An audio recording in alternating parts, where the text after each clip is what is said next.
Your time now 7:39, and February marks Black History Month, and communities across the country will be celebrating the history, legacy, and the future of the Black community. Vermonters have a long history with the civil rights movement, including Vernita Weller, whose father worked alongside Dr. King and fought for the desegregation of the Boston school system. NBC5's Yamuna Turco sat down with Weller and is here to share her story. Yamuna? Vernita Weller is an advisor at St. Michael's College, and her father, Vernon Carter, not only knew Dr. King, he was an integral part of the desegregation of Boston's public school system. My father would say that his purpose was to change the conscience of a city, to affect the conscience of a city. Longtime Vermont resident and St. Michael's College advisor, Vernita Weller, has a unique connection to Dr. Martin Luther King Jr. He marched with King across the Pettus Bridge. He was in Chicago when King spoke at Chicago University, so they knew each other quite well. Her father, Reverend Vernon Carter, knew King and spearheaded desegregation in Boston's public schools during the Civil Rights Movement. Chanting, "What do we want? Freedom. When do we want it? Now." Weller says her father organized churches of all denominations and an 114-day vigil that gathered thousands of people in support of civil rights.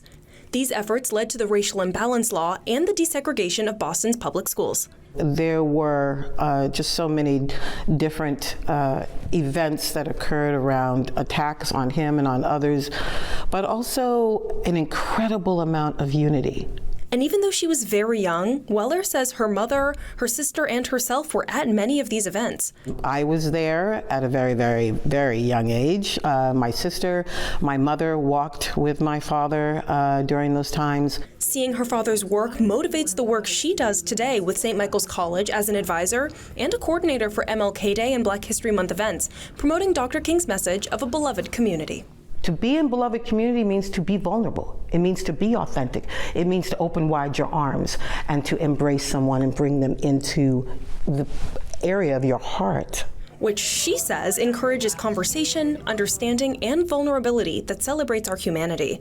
We have to do that by acknowledging the value of every individual and learning how to hear each individual, learning how to live beside each individual, learning how to work together, how to play together, how to laugh together. Weller hopes to connect people of all ages and places through music, art, and community events.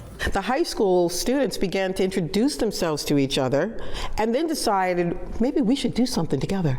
These students actually found the very thing we would have wanted them to find: community with one another. Weller says she hopes to continue spreading her father's message of community and Dr. King's hope for a beloved, equal understanding amongst people. Weller says she is excited for the events and speakers they have coming later this week and later this month, but she's also super excited to introduce new events, speakers, and themes next year. In Colchester, Yamuna Turco, NBC5 News.